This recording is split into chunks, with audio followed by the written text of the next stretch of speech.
In the previous two sessions, we covered the basics of fluorescence. Today, let's discuss the selection of markers for flow cytometry experiments.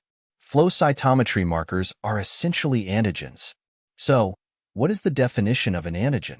An antigen is a substance that can induce the production of antibodies and trigger an immune response. Large molecular protein markers on cells can be used as antigens to obtain specific antibodies against those antigens. Based on the specificity of the antigen-antibody interaction, we can use fluorochromes labeled flow cytometry antibodies to specifically identify target markers, thereby distinguishing certain cell populations from others. According to the expression of position, markers in flow cytometry can be roughly classified into three categories: surface, intracellular, and intranuclear. Most CD molecules are surface markers.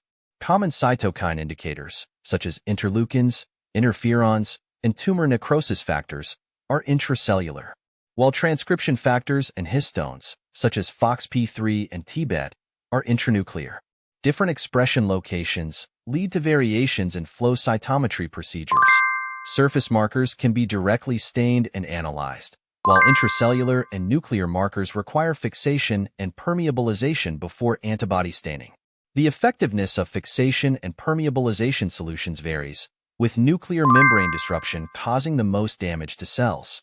Whether permeabilizing cell membranes or nuclear membranes, cells must be fixed, which makes them dead and unable to be further cultured. Therefore, if your experiment aims to sort and continue culturing cells, you should avoid using intracellular or nuclear markers. Different cells express different levels of markers, and fluorochromes also vary in intensity. Thus, during color combination, it's important to match intensities. How do we differentiate marker expression levels? Generally, antigens are roughly categorized into three types based on their expression levels. 1. Easily identifiable, clearly separated positive and negative cell populations, with distinct positive peaks. For example, CD3, CD4, CD19. 2. Easily identifiable, high expression levels, often expressed continuously. For example, CD27, CD28, CD45RA, CD45RO. 3. Low expression levels, activation markers, or unknown but crucial markers. For example, CD25, STAT5, FOXP3. Expression levels can be referenced from manufacturer quality control results, but more importantly, they should be based on the expression in specific cell populations as found in literature. When selecting flow cytometry antibodies, it's crucial to consider the source of the experimental samples.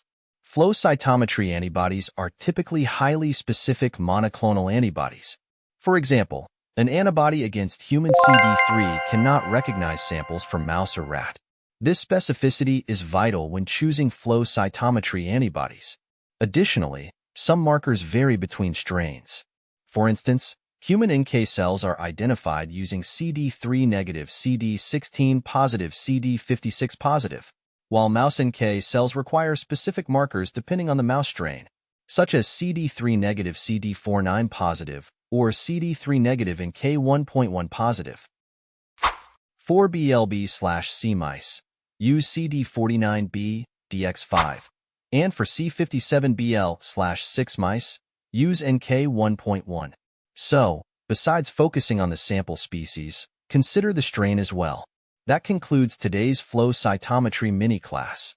In the next session, we will use examples to explain how to perform flow cytometry panel design. Follow us on YouTube by scanning the QR code or find us on TikTok by searching Elabscience.